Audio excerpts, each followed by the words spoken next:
Quanto a nós, eu convido você a abrir a sua Bíblia em Apocalipse capítulo 11, versos hoje de 15 a 19. Essa será a nossa unidade de reflexão nesta manhã, nos nossos estudos em Apocalipse, uma série denominada A Beleza do Fim. Nós estamos estudando de forma expositiva o livro de Apocalipse ao longo de todo o ano de 2021, 2020, 2021 e possivelmente 2022. E hoje nós concluiremos o capítulo 11. Você que perdeu alguma das lições, você pode assisti-las no canal da igreja, no YouTube, lá temos toda a sequência. E sempre reforço que você que deseja um material impresso, você pode requerer com a Rita Louzeiro, que ela terá o prazer de lhe entregar as lições que você não tem impresso. E a dica é, vá juntando esse material. No final você tem um comentário pastoral de Apocalipse, você pode até abençoar as pessoas que você conhece que nunca estudaram esse livro. Totalmente gratuito, só ore tanto pelo autor como pela pessoa que está editando o material para que eles tenham mais força para fazer. Apocalipse 11, versos de 15 a 19. O sétimo anjo tocou a trombeta e houve no céu vozes fortes dizendo: o reino do mundo se tornou do nosso Senhor e do seu Cristo, e ele reinará para todo sempre. E os 24 anciãos que estavam sentados no seu trono diante de Deus, prostraram-se sobre o seu rosto e adoraram a Deus, dizendo: graças te damos, Senhor Deus Todo-Poderoso, porque és e que eras, porque assumiste o teu grande poder e passaste a reinar. Na verdade, as nações se enfureceram. Chegou, porém, a tua ira e o tempo determinado para serem julgados os mortos, para se dar o galardão dos teus servos, os profetas, aos santos e aos que temem o teu nome, tanto aos pequenos como aos grandes, e para destruíres os que destroem a terra. Abriu-se então o santuário de Deus, que se acha no céu, e foi vista a arca da sua aliança no seu santuário. E sobrevieram relâmpagos, vozes, trovões, terremoto e forte chuva de granizo. Oremos mais uma vez.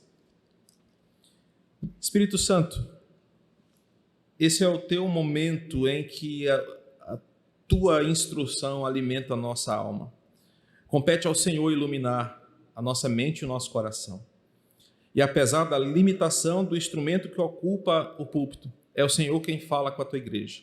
Por isso, fala conosco. Queremos ouvir a tua voz e as verdades que aqui são compartilhadas. Amém. Meus irmãos, parece que todas as coisas que relatamos até aqui estão chegando nesse momento, o ressoar da sétima trombeta. Nós exploramos todo o momento de Apocalipse, a visão que João tem desde o capítulo 4, quando ele é transportado para essa realidade paralela, onde ele tem essas visões que ele relata, e tudo agora chegou neste grande momento, a sétima e última trombeta. A unidade destacada dos versos 15 ao 19, ela tem sido vista por diferentes perspectivas ao longo da história da interpretação.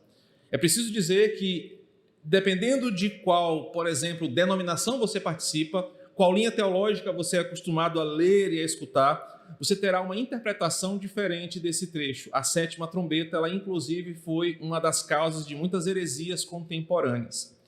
Eu vou apresentar rapidamente algumas delas para que você tenha noção de como as pessoas veem Apocalipse, a sétima trombeta, mas, como eu tenho apresentado para a igreja, uma linha de interpretação que, se você quiser postar assim no Instagram, um nome bonito, né? Histórica, idealista, redentiva, você vai entender qual é uma forma mais coerente para entender o que está acontecendo aqui nessa revelação. Alguns acreditam que o trecho dos versículos 15 ao 19 não são a sétima trombeta, mas apenas introduzem o que vai acontecer e antecipam o seu final. É como se os versos 15 ao 19 já fosse o final de tudo. Ou seja, João está logo contando como acaba, para a partir daí contar como é essa sétima trombeta. Então, para uns, 15 ao 19 é o final. E daí para frente ele vai contar como será. Outros consideram que do capítulo 12 ao 16 Todos esses capítulos são a sétima trombeta ou o terceiro ai. Lembra que nós estudamos esses dois ais anteriores e no versículo 14, aquele ser, aquela águia, que apareceu no capítulo 8, versículo 13, anunciou que seriam 3 grandes e temerosos ais. Alguns dizem que do capítulo 12 ao 16, então, é essa sétima trombeta, e que vai terminar lá no capítulo 21. A minha posição, e a posição que a maioria dos teólogos reformados defende na interpretação desse texto, é que o trecho destacado é uma composição contextual da sétima trombeta. O que é isso? João está explicando a partir do que é a sétima trombeta, começando aqui e dizendo o seguinte: ela representa isso. A sétima trombeta representa o juízo final.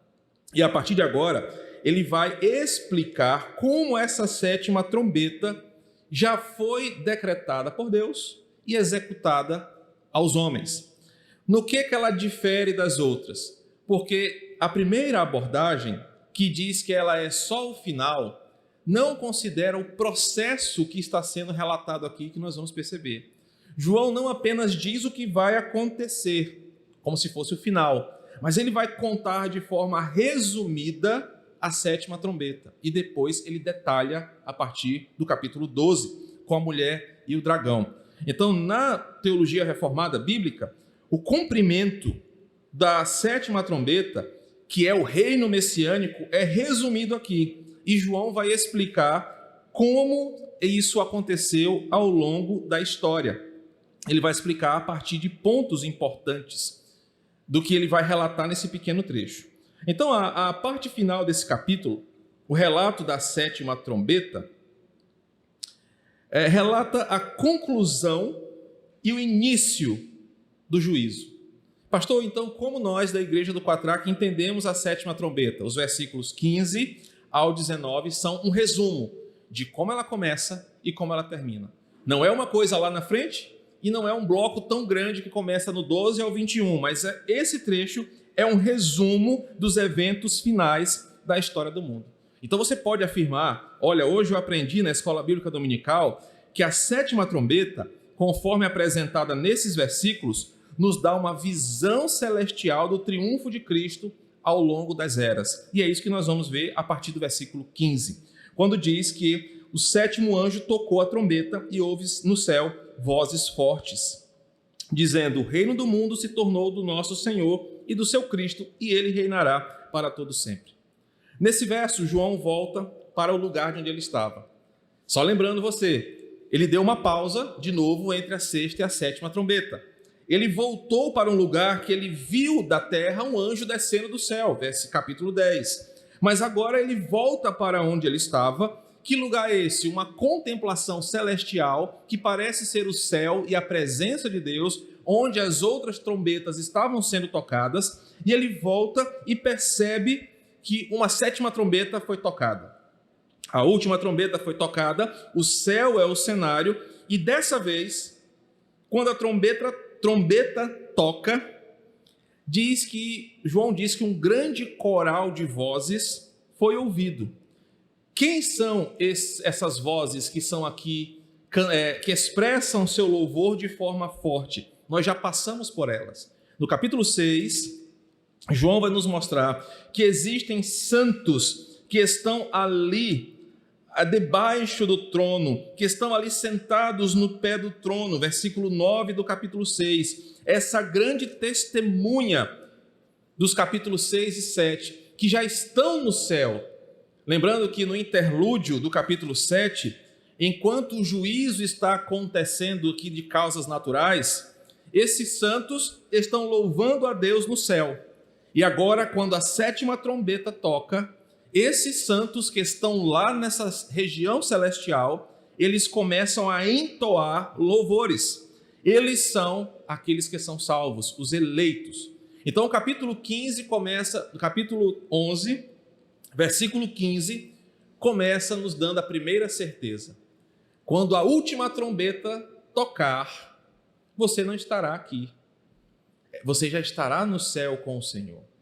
Embora algumas interpretações teológicas digam que quando a sétima trombeta tocar, quem assistiu aquele filme Deixados para Trás, talvez tenha essa impressão.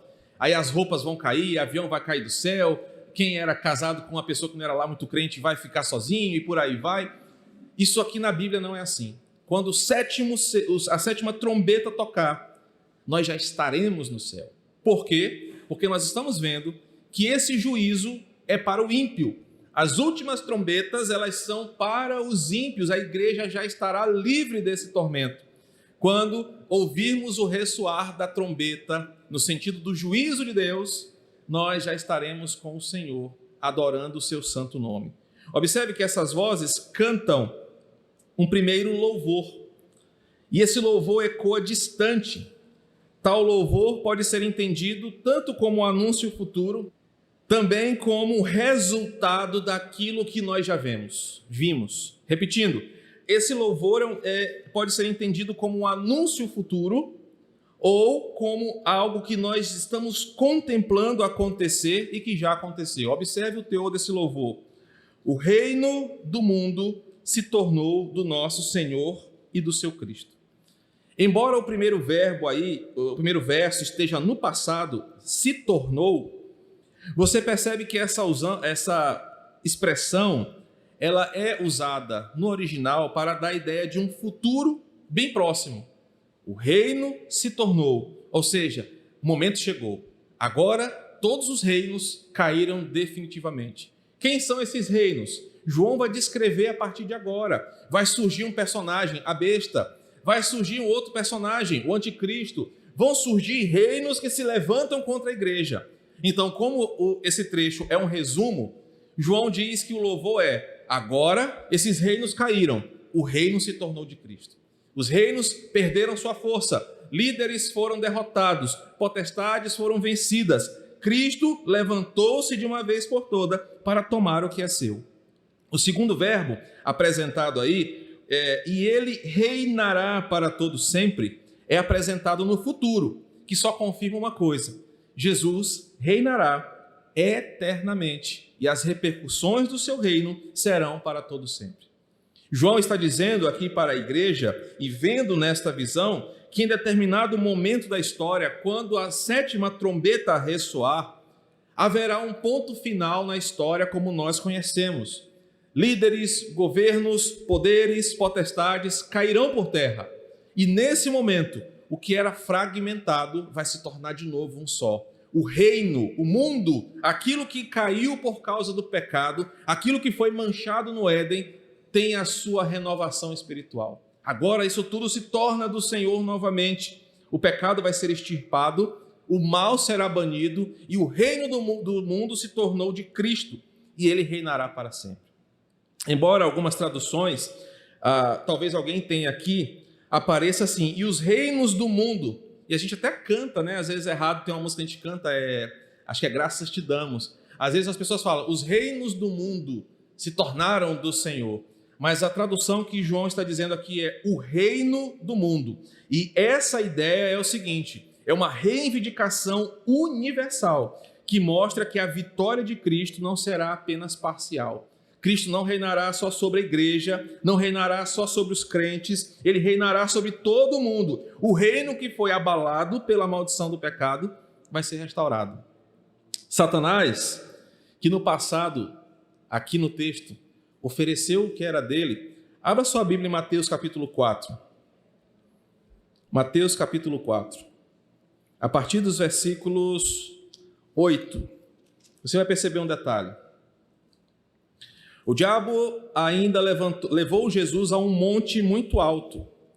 Mostrou-lhe todos os reinos do mundo e a glória deles. Quando João fala, e o louvor que ecoa no céu é o reino do mundo, significa que esses reinos menores perderam seu poder. O diabo legitimamente tem poder sobre reinos. Hoje nós vamos falar de alguns personagens aqui. Nós vamos falar do inferno, vamos falar do diabo e vamos falar do galardão. Espero que dê tempo. O diabo aqui, ele tem, por enquanto, poderes legítimos sobre reinos. Ele conquistou a legitimidade a partir do engano para dominar essa terra. Não é à toa que a Bíblia chama ele de príncipe deste século, Deus deste século, potestade do ar, porque ele tem domínio sobre reinos que ele de forma enganosa conquistou. Mas haverá um tempo, o versículo 15 nos mostra, que todos esses reinos cairão, serão finalmente derrotados, destituídos, e haverá apenas um reino. Haverá apenas um só Senhor, haverá apenas um rei sobre todos. Todos os poderes desse mundo vão se curvar diante de Jesus. Há um certo escritor, teólogo, que menciona o seguinte: aqui, neste pequeno versículo, João mostra o tema central de Apocalipse. Então, se alguém perguntar para você se amanhã, lá no seu trabalho, fulano, David, qual é o tema central de Apocalipse? Você vai responder: é o estabelecimento do reino de Deus sobre a terra. Aqui é o núcleo do livro de Apocalipse, quando Cristo finalmente estabelece o seu reino sobre a terra. Isso envolve arrancar toda a autoridade da mão dos poderes hostis, inclusive nações, líderes, governos, sistemas, que agora entregarão tudo para o único que é Senhor sobre tudo. Então perceba que a abordagem aqui de entender que esse trecho é um resumo é melhor entendida. João está dizendo, quando acontecer, vai acontecer que todos os poderes se dobrarão diante de Cristo. Então os reinos do mundo acabarão, só existirá um reino, o reino do Senhor. Nós vamos aprender lá no final de Apocalipse que esse reino será toda a terra. E aí você pergunta, pastor, e onde vão estar os ímpios, já que o reino é toda a terra? Eles vão estar no inferno. E onde é o inferno? Você aprenderá que o inferno é um lugar distante daqui, por isso eles são lançados no fogo, no lago de fogo. E aí você vai entender que a terra, o planeta Terra, que você joga papel no chão, que você polui a água do rio, será o reino de Cristo restaurado. O ímpio não participará dele. Voltando para cá, esse é só lá no final, só para você ficar curioso, e quando você mandar alguém para o inferno, você sabe que o cara vai andar muito, porque é longe. Tá? Uma questão eu preciso pontuar aqui. O que é esse reino? O que é o reino que Jesus então domina como seu? E o que são esses reinos que ele vai destituir? O que são, os reinos das trevas? Biblicamente, Deus criou o mundo, você sabe disso. Ou melhor, trouxe a realidade como conhecemos. E disse o seguinte, é nesse palco, nesse planeta, nessa realidade que eu vou me revelar e demonstrar a minha glória. Por que Deus criou tudo? Alguém pergunta. Se Deus é poderoso, por que ele criou todas as coisas? Aí alguém erroneamente responde assim, Deus criou o mundo e os homens porque ele se sentia sozinho e queria ter uma companhia. Você é especial para Deus. Deus precisa de você, você é o centro do mundo. Não, não é verdade. Deus nunca esteve só. Por isso que ele é Pai, Filho e Espírito. Deus não tinha uma necessidade de mostrar que ele era poderoso. Olha, eu vou mostrar que eu sou poderoso e vou criar o mundo. Deus não tinha essa necessidade de um ego ferido. Mas Deus, soberanamente, decide criar todas as coisas e esse palco que ele cria, que é chamado de criação, se torna o lugar onde ele se revela, onde ele demonstra a sua glória, seu poder, sem nenhuma necessidade, sem nenhuma explicação, por mera decisão soberana. Tudo, portanto, é dele. Nada é seu, nada é meu. Tudo é dele, porque ele criou. Tudo é do Senhor, porque foi ele que fez. Nós usufruímos do que é dele por graça e misericórdia. Tudo é apenas do Criador. Deus é rei sobre todo o reino criado. Ele é rei sobre tudo e tudo depende da sua vontade. Leia hoje, à tarde, Colossenses capítulo 1. Você vai perceber que tudo existe por causa de Cristo, em Cristo, e é sustentado pela sua palavra, diz Hebreus. Basta o Senhor decidir e tudo acaba. Isso nos dá um senso de mordomia. Isso nos dá um senso de gratidão, porque nós estamos em algo que não é nosso. Nós usufruímos de algo que nós não construímos. Nós vivemos num lugar que nos foi cedido por um rei soberano e que por vezes nós somos ingratos, por vezes nós somos rebeldes, por vezes nós somos blasfemos contra o que ele fez. Talvez aqui você entenda como é perigosa uma vida de ingratidão. Mas que calor miserável que está fazendo em São Luís esses dias. Mas você não entende que mesmo esse calor que te oprime, é graça de Deus sobre a sua vida. Nós precisamos aprender a ser mais satisfeitos, porque desde o respirar, desde o caminhar, ao viver, é fruto de um Deus que criou tudo e nos presenteou para usufruirmos do que não é nosso. Isso leva você, crente, e eu também, a nos preocuparmos com o meio ambiente, com o que deixaremos para as gerações futuras, como administramos o que Deus nos deu como mordomia, porque Ele nos dá de forma graciosa, mas tudo é dele, Ele criou. Entretanto, quando Gênesis 3 acontece e o pecado por causa da cobiça e do orgulho surgem, Satanás foi expulso dos céus e paira sobre a terra. Jesus fala que viu ele cair como um relâmpago, como um raio. Jesus fala que ele é um mentiroso desde o princípio. Então ele foi expulso dos céus. O pecado se origina no mundo angelical, quando pela livre decisão que Deus deu apenas aos primeiros anjos e ao primeiro casal, ele escolhe deliberadamente pecar contra o Senhor em orgulho e rebeldia. Ele é lançado fora desse reino. E observa o parâmetro. Satanás é lançado fora do reino dos céus, assim como o ímpio será lançado fora do reino de Deus. Só que agora, Satanás cai sobre a terra e ele decide, em rebeldia, formar o seu reino. Só que tem um problema. Satanás não cria nada. Satanás não tem poder para criar, ele tem poder para deturpar. Por isso que Jesus fala em João 8,44, 2 Coríntios 11,3, 1 Timóteo 2,14, que Satanás cria o seu reino não criando, mas deturpando. Isso significa o que para nós? Nós costumamos fazer uma divisão que não é bíblica. Isso é de Deus, isso é do diabo. Fulano é de Deus, fulano é do diabo. Ritmo A é de Deus, pode tocar na igreja. Ritmo B é do diabo, não pode tocar na igreja. Nós fazemos distinções que não são bíblicas. Tudo é de Deus. Só que o diabo deturpa algumas coisas para que elas sejam motivos de vergonha para aqueles que as praticam diante de Deus. Então, por exemplo, toda arte é de Deus, inclusive a tatuagem. Só que o diabo deturpa para que aquela arte seja uma vergonha do homem para com Deus. Toda comida, toda bebida, toda cultura, tudo é do Senhor. Mas elas são utilizadas pelo diabo de forma pervertida para envergonhar a Deus e a igreja e ao Senhor. Então, quando nós pensamos no que o diabo faz, ele não cria um reino, mas ele olha o homem perfeito e deturpa o seu coração. Ele olha o clima e usa o homem para deturpar o clima. Ele olha uma cultura e deturpa aquela cultura. O reino das trevas é um reino parasitário. É um reino que não cria, mas suja onde ele toca com suas mãos. E em sua soberania, Deus permitiu que a coisa acontecesse assim. O primeiro casal aceita essa submissão, mesmo dentro do reino de Deus, e o reino das trevas surge. Mas o reino das trevas não surge de forma autônoma. Ele surge dentro do reino de Deus. Isso significa dizer que um dia esse reino vai acabar. E só vai ficar o reino original. O reino parasitário, o reino imundo, o reino que depende de outra coisa para existir, que é o reino das trevas, vai acabar.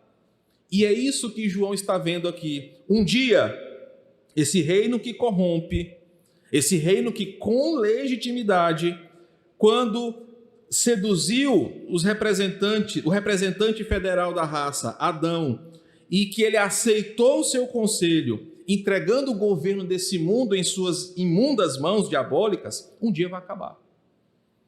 A Bíblia diz que o mundo está em poder do maligno. 1 João 5,19, o mundo jaz no maligno. Queridos, e por isso eu insisto em dizer, um mundo que jaz no maligno, um mundo em que Satanás se tornou Deus deste século, ele não pode oferecer para você e para mim algo bom, algo redentivo, algo pleno. Porque o que Satanás quer fazer com o seu reino parasitário é envergonhar o que é de Deus. Então você que está na sua casa, ou você que está aqui, quanto a mim também, se você espera que esse mundo lhe dê prazer, alegria, felicidade, você está equivocado, você está cego. E isso tem implicações pastorais muito diretas. Nosso coração costuma pensar assim: as coisas do mundo são boas. Uma cerveja gelada, pensa aí, Chico, olha que delícia. Um samba, um pagode, a mulherada lá, e música, e aquela confusão, e dinheiro, aquela coisa toda. Isso é bom demais, pastor. Ah, mas a vida com Deus é chata, ir para a igreja. Domingo de manhã era para estar com churrasco com os amigos, o sambão lá truando. Era para estar aquela coisa boa na praia. Eu estou na igreja. Nós olhamos para os reinos desse mundo e achamos que eles têm o melhor para nós. Querido, se você está assim, leia o Salmo 73.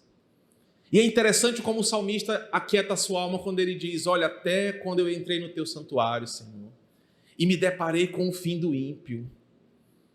E aqui é exatamente o problema que a maioria de nós vive, porque estamos mergulhados no reino parasitário das trevas, que engana o crente, porque ele é o Deus desse século, e faz com que as pessoas desejem os prazeres que esse mundo oferece.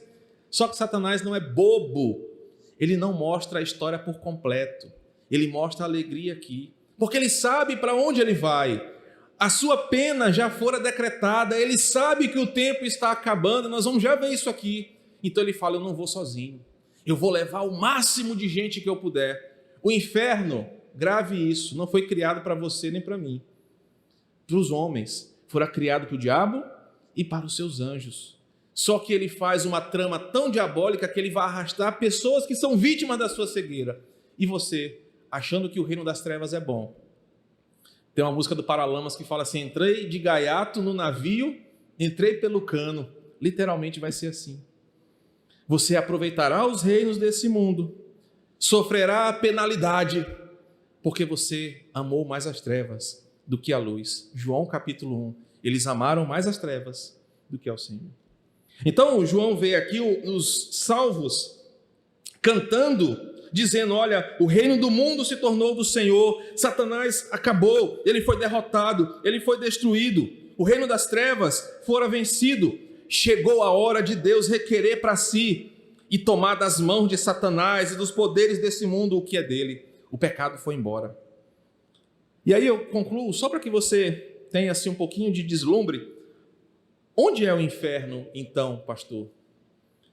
Já que nós estamos falando de reino de trevas, já que nós estamos falando de um reino caído, já que nós estamos falando que Deus vai tomar isso das mãos de Satanás, o que ele vai fazer com ele? Vai botar ele numa garrafa? Vai deixar ele preso lá?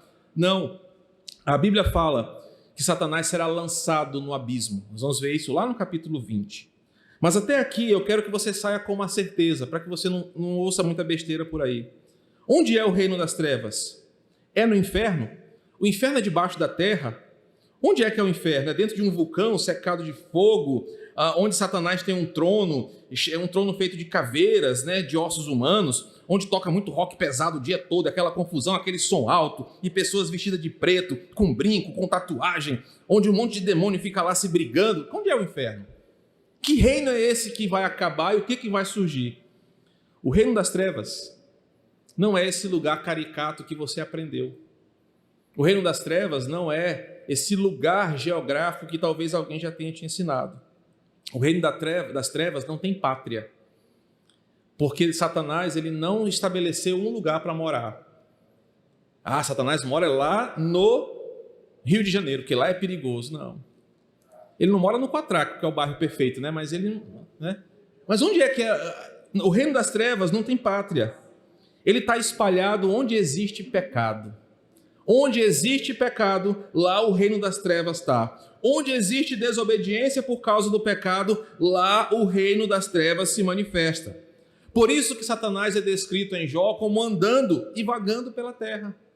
Por isso que o reino das trevas, os reinos desse mundo, que são a representação do reino do mal, são manifestos em todo o mundo. O reino das trevas é lá no Afeganistão. Mas o reino das trevas, é aqui na sua casa, quando você desobedece ao Senhor. E é esse reino que Jesus vai tomar, derrubar e vai dizer: chega, porque agora o mundo se torna meu. É por isso que os demônios lá em Lucas pedem para serem enviados para os porcos, Por isso que um dos nomes de Satanás é príncipe da potestade do ar. Ele fica pairando onde existe vida para atrapalhar a obra de Cristo. O inferno será o lugar onde o próprio diabo será atormentado para sempre, juntamente com os demônios, com todos os inimigos da cruz, com os ímpios e com os anjos que caíram. 2 Pedro 2, versículo 4 e Judas, versículo 6. O inferno será um lugar onde ele será lançado para ser punido. E como eu já disse aqui para você, existe um anjo, um demônio, pior do que Satanás, que vai atormentar ele. Então, se você vai temer algum demônio, igual os pentecostais fazem, não tenha medo do diabo. Tenha medo desse demônio que vai atormentar o diabo, porque ele é pior do que ele. Satanás não é senhor sobre o inferno. Uma outra verdade que você precisa aprender. A gente tem uma visão católica romana, que Satanás está sentado lá num tronozão, sentado e dando ordem. Zé Pilintra, vai perturbar fulano lá com cachaça. Fulano de tal, vai perturbar outro ali. Meus irmãos, o reino das trevas não tem ordem, não tem hierarquia, não tem caos. Parece até os nossos órgãos públicos hoje em dia. É bicho matando bicho, todo mundo tentando se devorar. Não existe ordem no inferno. Embora ele seja chamado de maioral, ele não tem a submissão dos outros demônios, porque não há ordem. Ordem é uma coisa que vem de Deus e não das trevas. Então, Cristo é o Senhor sobre o inferno. Parece estranho dizer isso, né? Cristo é o Senhor sobre o inferno. Mas o que ele está dizendo aqui é: o reino do mundo se tornou do Senhor. Tudo volta ao seu governo. Céus e terras, reinos visíveis e invisíveis, céu e inferno, tudo agora volta a ser do Senhor. E aí lá no inferno, agora, Satanás sendo atormentado, ele não tem autoridade, não tem voz, não tem vez. Ele sofrerá a punição que o Senhor determinou sobre ele. Os versículos 16 e 17 nos mostram que agora os 24 anciãos aparecem aqui novamente. Quem são eles? Nós já lembramos que é todo o povo da aliança, representados no Antigo e Novo Testamento. De novo, aqui não tem Israel e a igreja, o dispensacionalismo aqui não tem vez. É um povo do pacto, Antigo e Novo Testamento, representado nesses 24 anciãos que representam a terra. Dos seus lábios flui um louvor que expressa a gratidão de estar ali.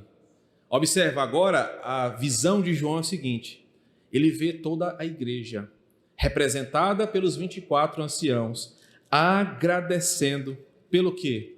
Porque enquanto o mundo está acabando em juízo, nós estamos lá adorando ao Cordeiro. Enquanto o mundo está sendo destruído pela pesada mão de Deus, a igreja, desde o nosso irmão mais antigo no tempo, lá perto de Adão, que foi salvo pela graça, até o último irmão que vai ser salvo quando esse dia acontecer, eles estão lá representados nesses 24 anciãos dizendo: graças te damos, Senhor Deus Todo-Poderoso. Queridos, isso aqui é a maior expressão de louvor da igreja. Nós estaremos ali louvando, dizendo: Senhor, obrigado, porque a gente não está sofrendo o juízo com o ímpio, nós estamos salvos aqui. Enquanto o mundo está acabando, a recompensa veio para nós. Nós vamos já falar de galardão.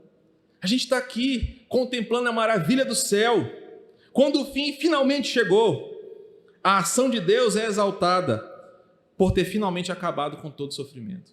Sabe, irmãos? E eu dou uma pausa aqui. Os 24 anciãos louvam, um louvor que nós não conseguimos fazer aqui. Eu vou dar um exemplo do que nós temos vivido. A pandemia tirou pessoas que nós amamos. Nós nos apegamos na palavra para nos consolar. Mas ainda assim a ferida dói. Mas ainda assim a gente lembra, e lembra com saudade, lembra com tristeza. Lembra às vezes com aquela pergunta: por que não deu certo? Por que não ficou? Por que Deus não salvou? Os 24 anciãos cantam porque eles entendem tudo. E aí imagina, quando pessoas que perderam entes queridos aqui, olharem de novo no céu as pessoas que amam. Quando você olhar para o lado e não ver mais nem lembrança de Covid, de enfermidade, de violência, de nada, você sentir a beleza do céu, você vai entender: Senhor, graças eu te dou. Porque tudo passou e o teu plano se cumpriu, e era verdade. Os 24 anciãos aqui cantam porque eles se veem livres, finalmente, dos poderes idólatras desse mundo, do pecado que tanto nos seduz, o Todo-Poderoso se manifestou, assumindo o seu reinado e dizendo: não haverá mais lágrima, não haverá mais choro, não haverá mais dor, haverá apenas a minha glória. A igreja aqui toda canta, e por isso eles dizem: graças te damos, aquele que és e que eras. Um detalhe importante para você que é estudante de teologia: a sequência no Apocalipse 1:8 é aquele que era, que és e que há de vir. Não é isso? Apocalipse 1:8. Mas aqui está diferente. É aquele que és e que eras. Por quê? Uma pergunta. Porque eles estão vivendo o que já aconteceu. Ele já veio. Ele já conquistou tudo. Então ele não vai mais vir. Na visão de João, ele já veio. Então ele é e era, porque ele realmente veio. E aí a expressão é: todos cantam o que há de vir, enquanto eles dizem: ele já veio, porque João viu o final de tudo.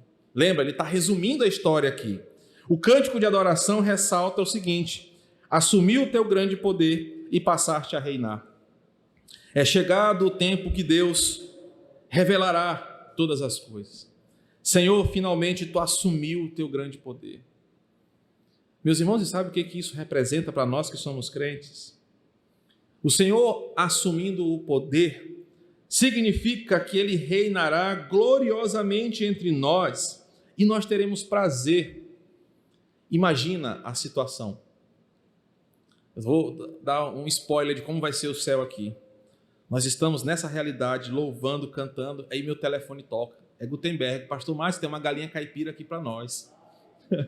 E eu falo: Gutenberg, beleza, mas vamos chamar Abraão, vamos chamar Isaac, vamos chamar Jesus, Paulo, Pedro.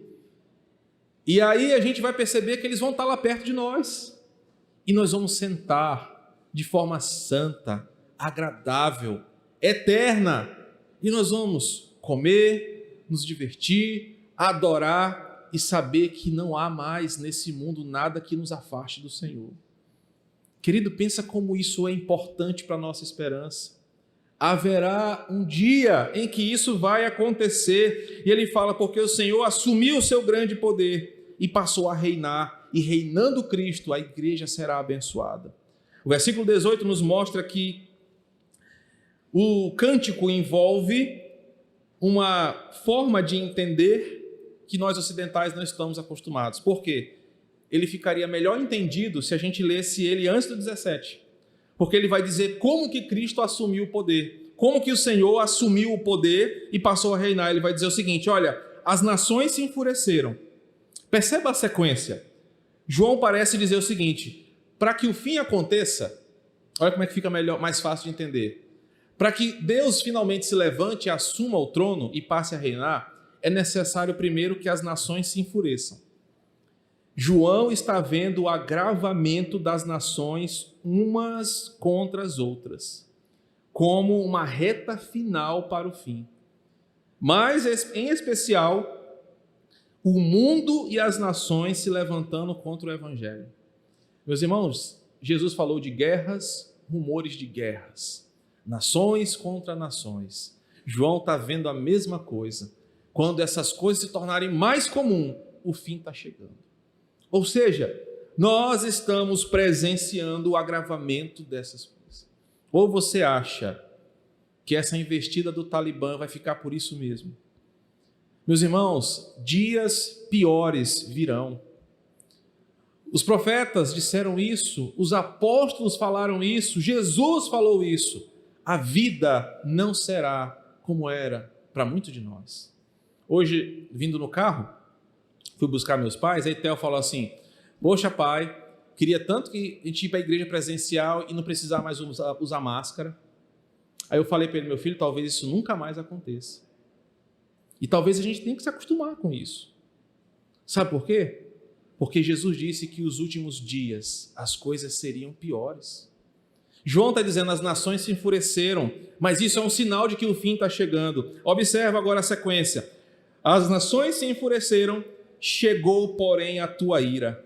Parece que no ápice da fúria contra a igreja, contra o Senhor, ele vai se levantar em juízo, vai salvar a sua igreja e as trombetas ressoarão. E a história é a seguinte: quando tudo piorar de forma como nunca teve antes, a chamada grande tribulação, Jesus vai se levantar e vai tirar a sua igreja.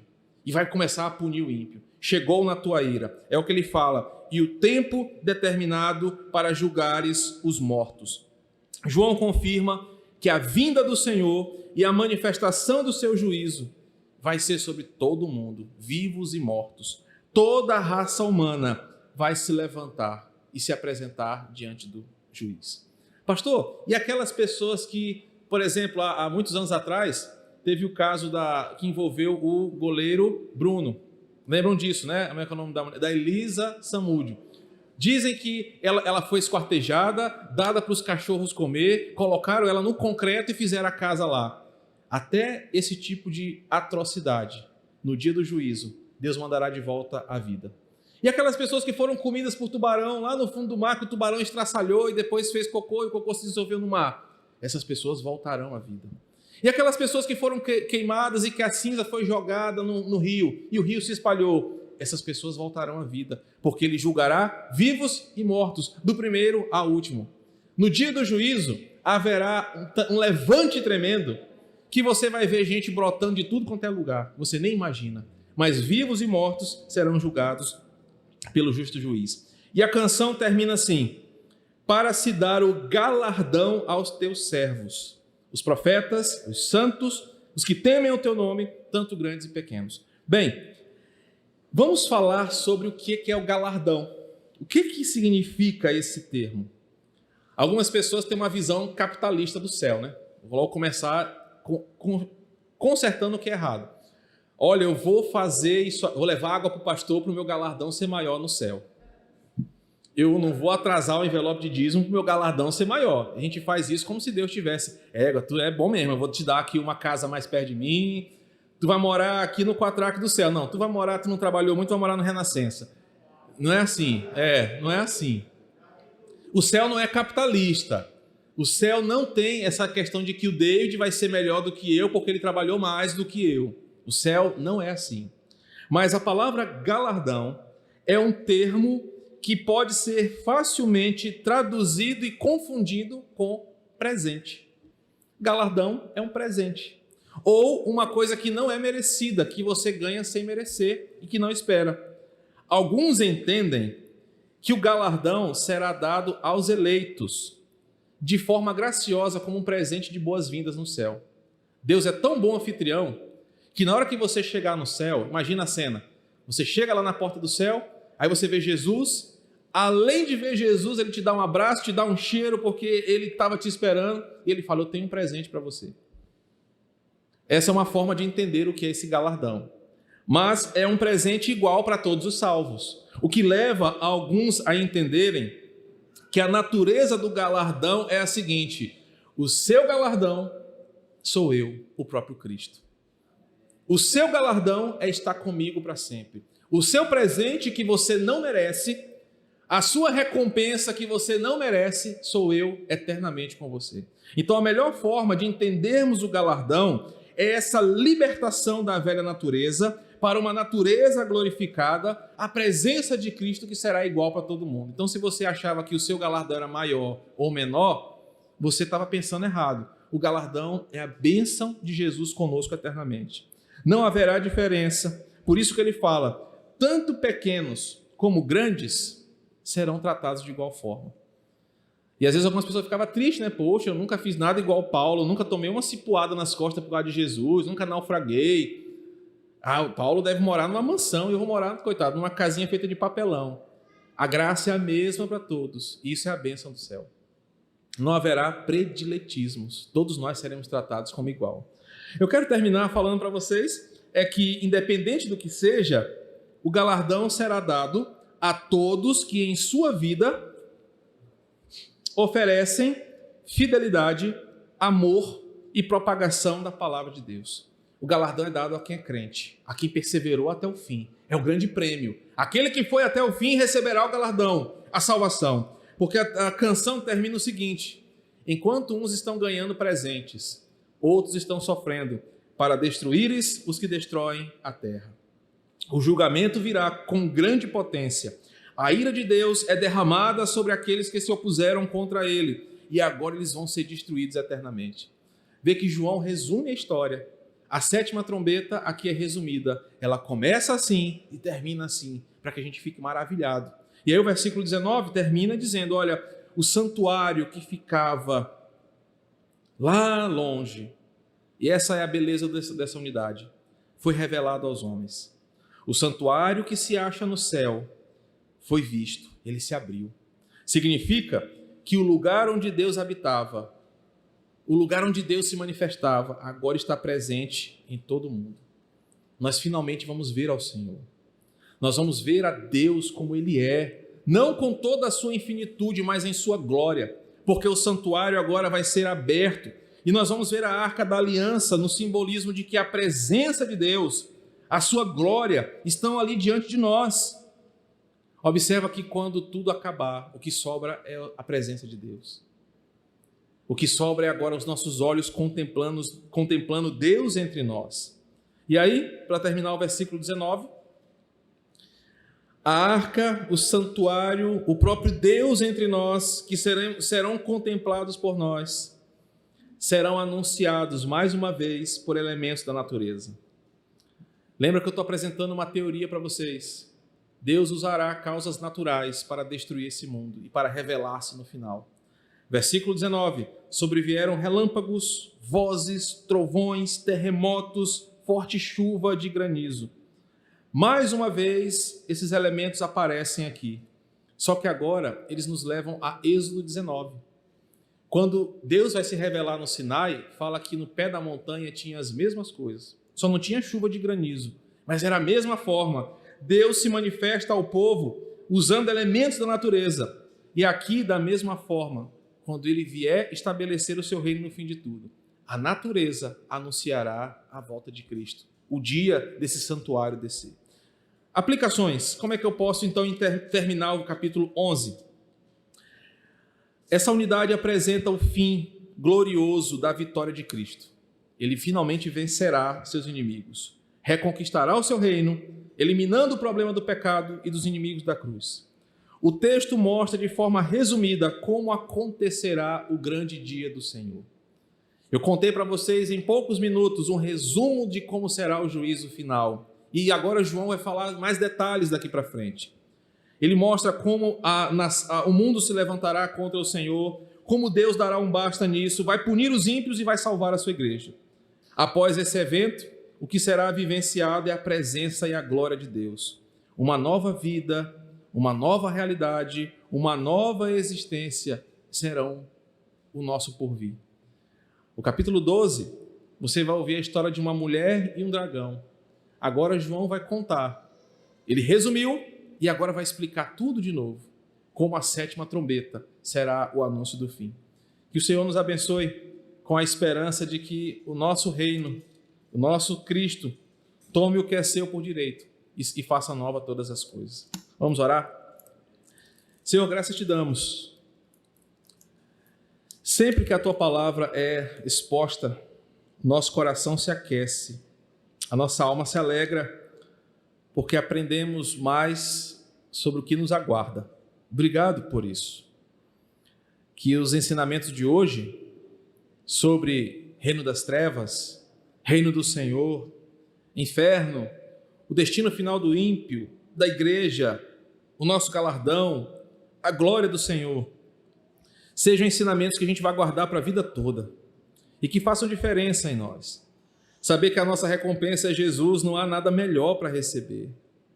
Nada poderia ser melhor do que receber o Senhor conosco eternamente. Nada será mais glorioso do que saber que, mesmo não merecendo, o Senhor nos chama para morar contigo numa eternidade gloriosa. O reino do mundo será refeito. Um dia viveremos livres da dor, do pecado, da dúvida, da incredulidade, do medo, da ansiedade, e só restará em nós alegria e adoração eterna. Obrigado porque João já viu isso, para nos deixar claro que isso vai acontecer, porque todas as tuas palavras são verdadeiras e se cumprem, todas as tuas promessas são fiéis. E se João viu isso aqui, porque sabemos que ele viu, significa que vai acontecer, e significa que nós, o teu povo, estaremos lá. Obrigado porque isso nos dá esperança para continuar. Quando a dúvida bate no coração, a incredulidade vem sobre nós, saber que o nosso destino glorioso é contigo, nos dá forças para continuar. Oramos para que o teu reino venha, para que o Senhor faça nova todas as coisas. Definha o nosso sofrimento, fazendo novas todas as coisas aqui. Graças te damos. Nos leva em paz. Nos dá um dia do Senhor abençoado em família, comunhão, adoração, descanso e louvor ao Senhor. Nos traz a noite para o culto solene ao Senhor. Adoração pública, pregação da palavra, louvores a ti. E que sejamos felizes pela oportunidade de te adorar. É assim que oramos e cremos. Que a graça do nosso Senhor Jesus, o amor de Deus, nosso Pai, e a comunhão do Espírito Santo do Senhor estejam com todos nós, hoje e sempre. Amém. Deus abençoe, meu querido. Bom almoço a todos. Até a noite.